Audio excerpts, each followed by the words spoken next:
ഹരേ കൃഷ്ണ. ഏവർക്കും നമസ്കാരം. ഞാൻ കഴിഞ്ഞ ദിവസം ഒരു വീഡിയോയിലൂടെ വെറ്റില ജ്യോതിഷത്തിലൂടെ കുലദേവതയെ കണ്ടെത്തിയ ഒരു കാര്യം പറഞ്ഞിരുന്നു.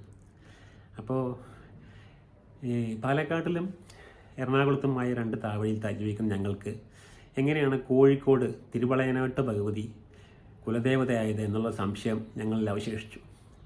അങ്ങനെ ഇത് കണ്ടെത്തണമല്ലോ എന്ന് ചിന്തിച്ചിരിക്കുമ്പോഴാണ് ഞങ്ങളുടെ അമ്മ പറഞ്ഞു തന്നിട്ടുള്ള ഒരു കാര്യം ഓർമ്മയിൽ വന്നത്.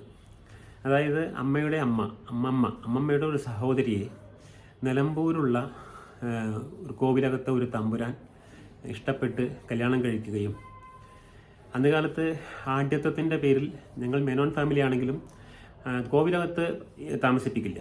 അപ്പോൾ അന്ന് പടിപ്പര വീട്ടിലാണ് താമസിച്ചിരുന്നത്, കോവിലകത്തിൻ്റെ പടിപ്പര വീട്ടിലാണ് താമസിച്ചിരുന്നതെന്നും ഒരു അമ്മ പറഞ്ഞെന്ന് അറിവുണ്ട്. അപ്പോൾ എന്തായാലും ആ വഴിക്ക് അന്വേഷിക്കാമെന്ന് പറഞ്ഞ് ഞാൻ എൻ്റെ പാലക്കാട്ടുള്ള കരുണ സഹോദരനും അദ്ദേഹത്തിൻ്റെ ഒരു സുഹൃത്ത് കൂടെ ആ സുഹൃത്തിൻ്റെ വണ്ടൂരിലൊരു സുഹൃത്തിനെ ബന്ധപ്പെട്ടു. അദ്ദേഹം പറഞ്ഞു, നിങ്ങൾ ഇങ്ങോട്ട് വന്നോളൂ, നമുക്ക് നിലമ്പൂർ കോവിലകത്ത് പോയി അന്വേഷിക്കാം. അവിടെ ഇപ്പോൾ 103 വയസ്സായ ഒരു തമ്പുരാട്ടി ജീവിച്ചിരിപ്പുണ്ടെന്നും അവരുമായി അന്വേഷിക്കാമെന്നും അദ്ദേഹം പറഞ്ഞു. അങ്ങനെ ഞങ്ങൾ 4 പേരും കൂടെ നിലമ്പൂർ കോവിലകത്ത് പോയി. നിലമ്പൂർ കോവിലകം മിക്കവരും കണ്ടു കാണും, കാരണം നമ്മളെ 1921 സിനിമയിൽ ഷൂട്ട് ചെയ്ത 16 കെട്ടുള്ള നിലമ്പൂർ കോവിലകം. അവിടുത്തെ 103 വയസ്സുള്ള തമ്പുരാട്ടി ചെന്ന് കണ്ടു ഞങ്ങൾ. അപ്പോൾ തമ്പുരാട്ടി ചെന്ന് കണ്ട് തമ്പുരാട്ടിയോട് കാര്യങ്ങളൊക്കെ പറഞ്ഞപ്പോൾ തമ്പുരാട്ടി പറഞ്ഞു, ശരിയാണ്, എൻ്റെ ഒരു തലമുറ മുമ്പ് ഇവിടെ ഞങ്ങളുടെ ഒരു ആൾ അങ്ങനെ ഒരു സ്ത്രീയെ കല്യാണം കഴിച്ച് ഇവിടെ താമസിച്ചിരുന്നു. അവരുടെ കുടുംബം വീടൊക്കെ നിലനിരുന്ന അടുത്ത നിലമ്പൂർ കോവിലകത്തിൽ തന്നെ കുറച്ച് അടുത്തായിട്ടാണ് താമസിക്കുന്നത് എന്ന് പറയുകയും ചെയ്തു. അപ്പോൾ അവിടെ വീടും കാര്യങ്ങളൊക്കെ ഉണ്ട്. ഇപ്പോൾ അത് ഒരു വണ്ണാൻ ഫാമിലിയുടെ കയ്യിലാണെന്ന് അവർ പറഞ്ഞു. അപ്പം അവർ പറഞ്ഞു, ഇവരുടെ തന്നെ താവഴിയിൽപ്പെട്ട ഒരാൾ മഞ്ചേരി മേലാക്കത്ത് ഗോപിനാഥ മേനോൻ എന്ന് പറഞ്ഞ ഒരാൾ, ഇലക്ട്രിസിറ്റിയിൽ വർക്ക് ചെയ്യുന്ന ഒരാൾ അവിടെ മഞ്ചേരി കാളികാവിൻ്റെ അടുത്ത് പരിസരത്ത് താമസിക്കുന്നുണ്ടെന്ന് പറഞ്ഞു തന്നു. അതിന് പ്രകാരം ഞങ്ങൾ മഞ്ചേരി മേലാക്കത്ത് പോയി ഈ ഗോപിനാഥ മേനോൻ എന്ന ആളെ കണ്ടുപിടിച്ച് അദ്ദേഹവുമായി കാര്യങ്ങൾ സംസാരിച്ചപ്പോൾ അദ്ദേഹമാണ് പറഞ്ഞത്, ശരിയാണ്, ഇത് ഇങ്ങനെ ഒരു സംഗതി, ഇങ്ങനെ അവരുടെ കുടുംബത്തിൽ തന്നെ അതും അദ്ദേഹവും ഒരു താവഴിയിൽപ്പെട്ടതാണ്. അപ്പോൾ അവരുടെ വളയനാട്ട് ഭഗവതിക്കാണ് കുലദേവത എന്നും മാപ്പിള ലഹളക്കാലത്ത് പലരും ആ നാട് വിട്ടു പോയല്ലോ, പോയ സമയത്ത് അങ്ങനെ പോയിട്ടാണ് ഞങ്ങൾ 2 താവഴി എറണാകുളത്ത് എത്തിപ്പെടുന്നത്. അപ്പോൾ എറണാകുളത്ത് വന്ന ശേഷം തൊട്ടടുത്തുള്ള ഭഗവതി ക്ഷേത്രം നിലയിൽ ചോറ്റാനിക്കരയിൽ പോയി തൊഴുകും, അവിടെ വഴിപാടുകൾ ചെയ്യും. അപ്പോൾ അമ്മമ്മക്ക് ടീച്ചറായതുകൊണ്ട് പാലക്കാട് ട്രാൻസ്ഫറായി വന്നപ്പോൾ ഞങ്ങൾ പാലക്കാട് എത്തി, മറ്റേ ഫാമിലി എറണാകുളത്ത് താമസിച്ചു. അപ്പോൾ ഇങ്ങനെ എന്തൊക്കെയാണെങ്കിലും ഇങ്ങനെയാണ് ഇവിടുന്ന് പോയത് കൊണ്ടാണ് ഈ ഭാഗങ്ങളിൽ എത്തിപ്പെട്ടതെന്ന് ഇദ്ദേഹത്തിൽ നിന്നും മനസ്സിലാക്കി.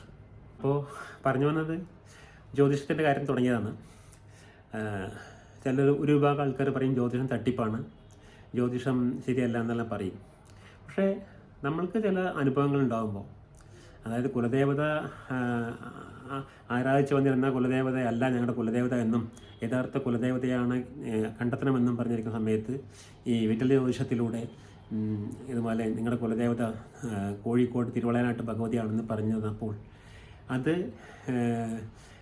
എത്രത്തോളം ശരിയാണെന്ന് നേരിട്ട് പോയി അന്വേഷിച്ച് മനസ്സിലാക്കി, അതിനുശേഷം പ്രശ്നത്തിലൂടെയും മനസ്സിലാക്കി ഉറപ്പുവരുത്തിയ ശേഷം ഞങ്ങൾ ആ ക്ഷേത്രത്തിൽ പോവുകയും ഞങ്ങൾ പ്രായശ്ചിത്തങ്ങൾ ചെയ്യുകയും അതുപോലെ ഞങ്ങൾ വർഷത്തിലൊരിക്കൽ തൊഴുകാൻ പോകുന്ന ഒരു അവസ്ഥയിലേക്ക് വന്നു. അപ്പോൾ ഇങ്ങനെയൊക്കെ ആണെങ്കിലും ഇത് വളരെ രസകരമായ ഒരു കാര്യമായി തോന്നി. കാരണം നമ്മുടെ ഒരു പൂർവികം അന്വേഷിച്ച് യാത്ര ചെയ്യുക, അതിൽ നിന്ന് ഞങ്ങൾ ജീവിതത്തിൽ കണ്ടിട്ടില്ലാത്ത ആൾക്കാരെ കണ്ടെത്തി താവഴി ഉണ്ടെന്ന് മനസ്സിലാക്കി അവിടെയുള്ള ഒരാളെ കൂട്ടരെ കണ്ടുമുട്ടുക, അവരിലൂടെ കാര്യങ്ങൾ മനസ്സിലാക്കുക, ഇത് വളരെ രസകരമായി തോന്നി. പിന്നെ ആകെ അമ്മയുടെ അമ്മ അവരുടെ കുടുംബം നിലമ്പൂർ ആണെന്നും അത് ആ സ്ഥലം അന്യാധീനപ്പെട്ട് ഇപ്പോൾ അന്യാധീനപ്പെട്ടെന്ന് പറയാൻ പറ്റില്ല. കാരണം അത് കാലക്രമേണ അത് വന്ന് ചേർന്നായിരിക്കും. കാരണം അത് അങ്ങനെയാണല്ലോ വരിക. കാരണം അന്ന് എല്ലാം ഉപേക്ഷിച്ച് പോയ ആൾക്കാരിൽ നിന്നും തലമുറ മറ്റുള്ളവരിൽ കൈമാറി, തലമുറ എന്നല്ല മറ്റുള്ളവരെ കൈമാറി, അങ്ങനെ ഒരു ഫാമിലിയുടെ കൈ വന്ന് വിട്ടു. അപ്പോൾ ഇത് ഒരു അത്യാഗ്രഹം കൂടി ഉണ്ട് കേട്ടോ. ഇത് കാരണം ഇത് അത്യാഗ്രഹം ഒരിക്കലും നടക്കാത്തതാണെങ്കിലും മനസ്സിൽ ആഗ്രഹിച്ചു പോവാണ്. എന്നുവെച്ചാൽ ഈ വീഡിയോ കണ്ടിട്ട് ആരെങ്കിലും ഞങ്ങളുടെ താവഴിയിൽപ്പെട്ട ആരെങ്കിലും വീണ്ടും കണ്ടുമുട്ടാൻ അവസരം വരികയാണെങ്കിൽ ഞങ്ങളുടെ കാരണവന്മാർ താമസിച്ച ആ മണ്ണിലൊന്ന് പോയി നമസ്കരിക്കണം എന്നുള്ള ഒരു മോഹം കൂടെ ഉണ്ട്. അത് നടക്കില്ല എന്നറിയാം, എങ്കിലും അങ്ങനെ കൂടെ ആഗ്രഹിക്കുന്നു.